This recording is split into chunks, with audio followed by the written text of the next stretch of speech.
Just take a look at them. Just take a look. It's a disaster in the making. Ladies and gentlemen, this is called a step function. Like a staircase. Step. Step functions are functions. Now, Desmos doesn't do a great job of explaining this, so I'm going to do my best attempt at explaining it. Where's my black marker?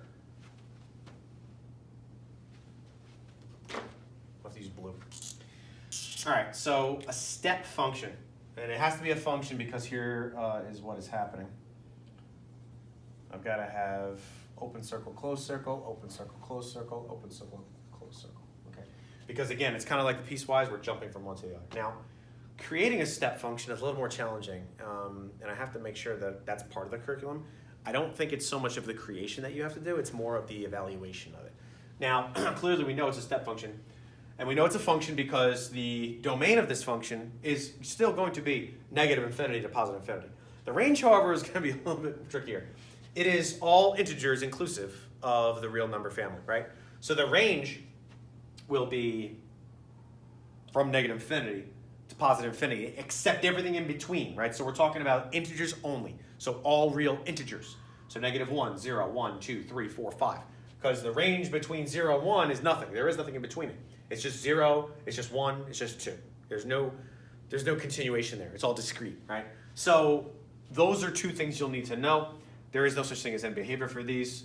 There's no evaluation at that level. Now, the one thing that we have to be very careful of is evaluation from the point of if I throw an x in. So for example, what if I say that x is 1.4 here?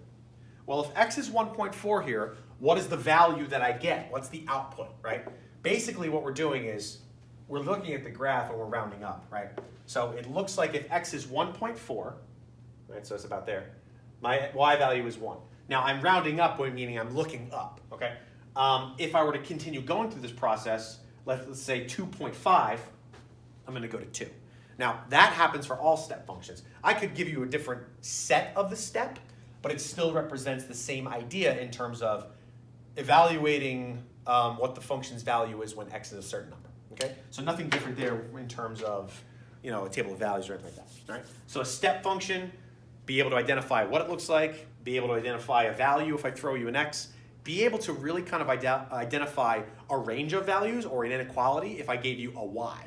So for example, what if I gave you the y of -1? You need to be able to tell me that the values would be inclusive from -1 to 0. But the -1 would have a parentheses around it because I can't actually attain -1 if I'm talking about something that is on this part of the axis, right? So it's going to be from -1 to 0 if I give you a -1x, right? It's got to be in that value, okay? Other than that, bye.